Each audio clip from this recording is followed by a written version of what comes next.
তো বন্ধুরা দেখতেই পারছেন এই যে আমি কভার গোনা পুরা দিতেছি। তো রমজান মাসের মধ্যে এই যে দোকানটা সাফা করলাম। তো এই যে কভারের ব্যবসা করে নিয়েও কিছু লজ্জা। এই যে দেখেন আমি মোটামুটি 150 পিস কভার নিয়েছিলাম, নিয়ে আসার পরে এই যে মোটামুটি 70-80 পিস পুরা দিতেছি।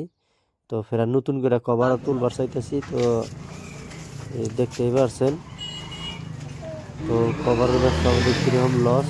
আর তারপরে রমজান মাস আসছে দেখে দোকানের মধ্যে সবটিয়ে বসে ইফতার করা লাগবে, তার জন্য মানে দোকানটা সাফা করতেছি। 2 বছর পর সাফা করতেছি, তো তার জন্য খুব ময়লা হয়েছে ঘরটা। তো রমজান মাসের মধ্যে সবাই বসে একখানি ইফতার করবো, তার জন্য মানে সাফা টাফা করলাম।